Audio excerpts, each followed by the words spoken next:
UDF കുറെ വർഷമായിട്ട് പറഞ്ഞുകൊണ്ടിരുന്ന കേരളം വലിയ സാമ്പത്തിക പ്രതിസന്ധിയിൽ വലിയ കടക്കണിയിലാണ് എന്നുള്ള കാര്യം പോയി. അദ്ദേഹം കഴിഞ്ഞ വർഷം നിങ്ങളോട് പറഞ്ഞ പത്രസമ്മേളനത്തിലെ വാർത്തയാണിത്. 6 ലക്ഷം കോടിയാണ് കേരളത്തിന്റെ കടം എന്നാണല്ലോ അദ്ദേഹം പറഞ്ഞുകൊണ്ടിരുന്നത്. അപ്പൊ അന്ന് ഞാൻ ഇതുപോലെ മന്ത്രി എന്ന നിലയിൽ ബഡ്ജറ്റ് അവതരിപ്പിച്ചപ്പം കഴിഞ്ഞ വർഷം അല്ലെങ്കിൽ വർഷമൊക്കെ 6 ലക്ഷം കോടിയൊന്നുമില്ല, 4,80,000 കോടിയാണ് വരിക എന്ന് പറഞ്ഞപ്പോൾ അങ്ങനൊന്നും അല്ല, ഇതൊക്കെ എനിക്കറിയാം എന്നാണല്ലോ പറഞ്ഞുകൊണ്ടിരുന്നത്. ഇന്നത്തെ ഈ രേഖയ്ക്കകത്ത് 5,07,000 കോടിയാണ് കേരളത്തിന്റെ ആകെ കടമെന്ന് പറയുന്നത്. അത് ഇന്ത്യയിലെ ഏറ്റവും കൂടിയ കടമല്ല, 10-13ാമത് സ്ഥാനമേ ഉള്ളൂ നമുക്ക്. അപ്പോൾ ഞങ്ങൾ പറഞ്ഞിരുന്നത് ശരിയാണ് എന്ന് വരാൻ ഒരു കാര്യമായി. കാരണം ഇപ്പൊ വരെയുള്ള കടം നോക്കുമ്പോഴാണ് 5,07,000 കോടി. ഞാൻ പറഞ്ഞ 4,88,000 കോടി ഉണ്ടായിരുന്നുള്ളത്. നേരത്തെ ഞങ്ങൾ പറഞ്ഞ കാര്യം ഒന്നുകൂടി വസ്തുതയാണ് എന്നും അദ്ദേഹം പറഞ്ഞിരുന്ന കാര്യം ശരിയല്ല എന്നും തെളിയിക്കുന്ന കാര്യങ്ങളാണ്. ഇതിനിപ്പോൾ ഒരു കാര്യം കൂടിയുണ്ട്, അദ്ദേഹം നിരന്തരമായി പറഞ്ഞുകൊണ്ടിരുന്നത്. ഇപ്പൊ ഞാൻ എപ്പോഴും പറയുമ്പോൾ നിങ്ങളോടെ പറഞ്ഞിട്ടുണ്ട്, ഞാൻ ഒരിക്കലും ഇത്തരം കാര്യങ്ങള് നമ്മുടെ രേഖകളിലുള്ള കാര്യം കള്ളം പറയാൻ പറ്റില്ല എന്നുള്ളത് കൊണ്ട് കേരളത്തിന് കുറച്ച് ബാധ്യത നിൽക്കുന്നുണ്ട്. അതേതാ? പ്രധാനമായിട്ടും DAR അരിയേഴ്സ് ആണെന്ന് കഴിഞ്ഞ ബഡ്ജറ്റ് അവതരിപ്പിക്കുമ്പോൾ ഞാൻ പറഞ്ഞിട്ടുണ്ട്. അതെല്ലാം കൂടി നമുക്കൊരു 40,000 കോടി DA അരിയേഴ്സും DAR അരിയേഴ്സും മറ്റെല്ലാം കൂടി 10-40,000 കോടി ഉണ്ട്. അങ്ങനെയല്ല. അദ്ദേഹം നിയമസഭയിൽ പറഞ്ഞു, പത്രസമ്മേളനത്തിൽ പറഞ്ഞു, മാതൃഭൂമി റിപ്പോർട്ട് ചെയ്ത പേജാണ് ഇതിലുള്ളത്, എല്ലാ പത്രം റിപ്പോർട്ട് ചെയ്തതാണ്. 1 ലക്ഷം കോടിയിലധികം സർക്കാർ ഉദ്യോഗസ്ഥന്മാർക്ക് കൊടുക്കാനുണ്ടെന്ന് അദ്ദേഹം പറഞ്ഞു.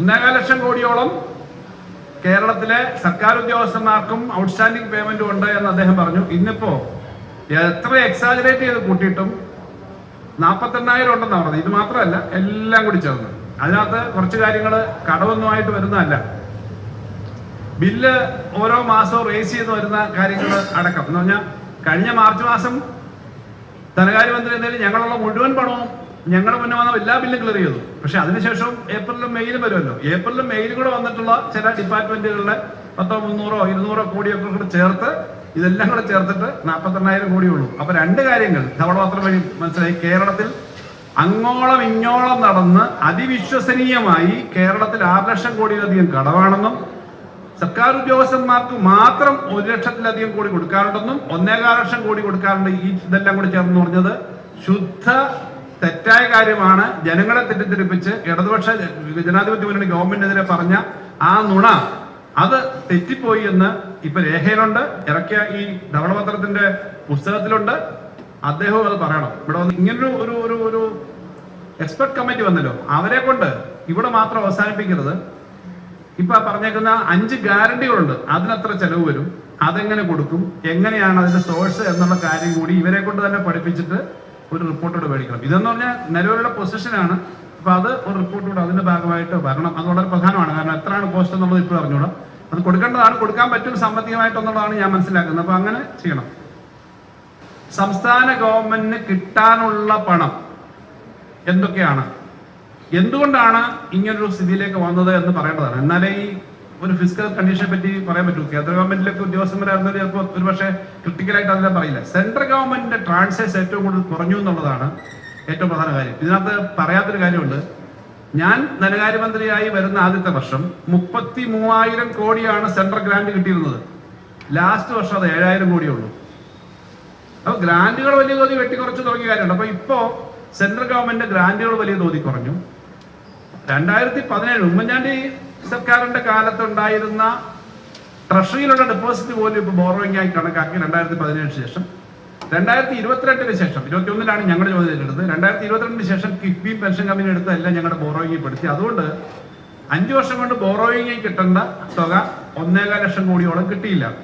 സെൻട്രൽ ഗവൺമെന്റ് പോളിസിയാണ് കാരണം. രണ്ടാമത് GST വന്നതിന് ശേഷം 14% GST ആദ്യത്തെ റേറ്റനുസരിച്ച് നമ്മുടെ ടാക്സ് അത് കുറഞ്ഞ് ഇപ്പോ 8-9% കുറഞ്ഞു 2-3 പ്രാവശ്യം. അങ്ങനെ വരുമാനം കുറഞ്ഞു. അപ്പൊ ഇതിനകത്ത് പരാമർശിച്ചിട്ടേ ഇല്ല.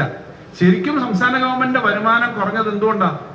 ഈ ടാക്സിനകത്ത് വലിയ മാറ്റം വരുത്തിയുണ്ട്. അപ്പൊ അത് പറഞ്ഞിട്ടില്ല, പറയേണ്ടതാണ്. കാരണം അതിനെപ്പറ്റി ജോയിന്റ് ആയിട്ട് ഫൈറ്റ് ചെയ്യാൻ ഞങ്ങളുമുണ്ട് ഭരണപക്ഷത്തിലൂടെ. ഞങ്ങൾ അവരുടെ കൂട്ട് സഹകരിക്കാതിരിക്കുന്നവരല്ല, കേരളത്തിന്റെ താല്പര്യത്തിന് ഞങ്ങളുണ്ട്. അപ്പൊ ഈ കേന്ദ്ര ഗവൺമെന്റിന്റെ നിലപാടുകളെ സംബന്ധിച്ച് അവരുടെ ഫിസ്ക്കൽ രംഗത്ത് വന്നേക്കുന്ന മാറ്റങ്ങളെ പറ്റി വളരെ കൃത്യമായി പറയേണ്ടതാണ്.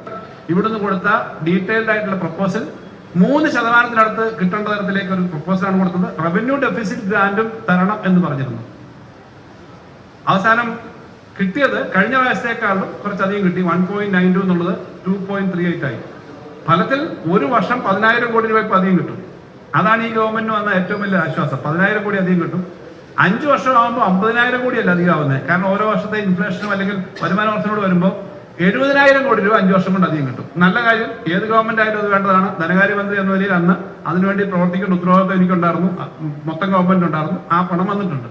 പിന്നെ റവന്യൂ ഡെഫിസിറ്റ് ഗ്രാന്റ് 14,000 കോടി പറഞ്ഞു. എന്തോ വലിയൊരു വഞ്ചന നടത്തി പറ്റിച്ചു എന്നുള്ള കാര്യത്തില്ല. ഇങ്ങനെയൊക്കെ പറയാൻ കൊള്ളാവോ? അദ്ദേഹം ഇപ്പൊ മുഖ്യമന്ത്രിയല്ലേ? റവന്യൂ ഡെഫിസിറ്റ് ഗ്രാന്റ് എന്ന് പറഞ്ഞാൽ ഇന്ത്യ ഉണ്ടായ കാലം മുതൽ, അല്ലെങ്കിൽ ഇന്ത്യയിൽ ധനകാര്യ കമ്മീഷൻ വെച്ചിരുന്ന കാലം മുതൽ ഈ 16ാം ധനകാര്യ കമ്മീഷൻ വരെ എല്ലാ ധനകാര്യ കമ്മീഷന്റെ റെക്കമെൻഡേഷനിലും റവന്യൂ ഡെഫിസിറ്റ് ഗ്രാന്റ് ഉണ്ടായിരുന്നു. ഇതാദ്യമായിട്ടാണ് റവന്യൂ ഡെഫിസിറ്റ് ഗ്രാന്റ് നിർത്തുന്നത്. ഞങ്ങളെന്താ എവിടെയും പോയിട്ട് മുൻകൂട്ടി വലിയ ജോത്സ്യം നോക്കിയിട്ട് ഇത് കിട്ടത്തില്ല എന്ന് പറഞ്ഞ് കേരളത്തിന് വേണ്ടാന്ന് പറയണോ?